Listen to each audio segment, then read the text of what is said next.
পর পর 3টে ক্লাস বন্ধ আর গার্লস গসিপ। তো ক্লাস 9 এর ফার্স্ট ডেতে আমার একটা ফ্রেন্ড না কালসাপ। ফার্স্ট ক্লাসে আমরা প্রচুর ভালো বন্ধু হই। যদিও আমার বেস্ট ফ্রেন্ড পাশেই বসেছিল, ওই গাধাটা কি করছিল, কেন আমাকে আটকায়নি। আমাদের বন্ধুত্ব মাত্র 2 দিনের ছিল। 2 দিনের মধ্যে আমরা ডিসাইড করি আমরা বাইরে মিট করবো। ও আমাকে লিটারালি খাতায় এঁকে ওর বাড়ির নকশাটা বুঝিয়ে দিয়েছিল, যদি এরম এরম আমার বাড়িতে আসবে। তারপরে আমার একটা ইনভিটেশন আসে, আমি না স্কুলে গিয়ে কাউকে না বলে আমি সেই ইনভিটেশনে চলে যাই। পাশের বাড়ির থেকে ফোন করে বলে, তুই কোথায় আছিস রে, তোর সাথে কি তোর বন্ধু আছে? বলছে নো, আমি তো আমার ফ্যামিলির সাথে, আমার মার সাথে আছি। এক সপ্তাহ পর স্কুলে যাই। স্কুলে গিয়ে জানতে পারি হিউজ একটা ঝামেলা হয়ে গেছে। আমাকে বাঁচানোর জন্য আমার ফ্রেন্ডস এর ফ্যামিলি নাকি প্রচুর কিছু করেছে পুলিশের কাছে গিয়ে। পুলিশ তখন আমাকে বলা হয়, তোর সেই ফ্রেন্ড যার সাথে তুই 2 দিন পর পর খুব গল্প করেছিলি মনে আছে? বলছে হ্যাঁ। ও কোথায়? ওকে তো দেখতে পাচ্ছি না ক্লাসে। বলছে ও নেই। বলছে নেই মানে? বলছে ওকে পাওয়া যাচ্ছে না, বলে গেছে ও তোর বাড়িতে গেছে 2 দিন থাকতে। আমি লাইক কি?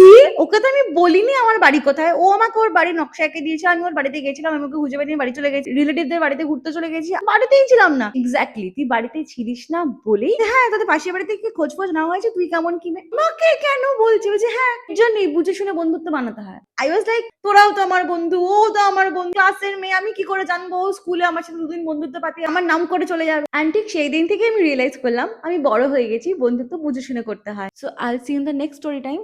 অন্য কিছু বলবো। বাই।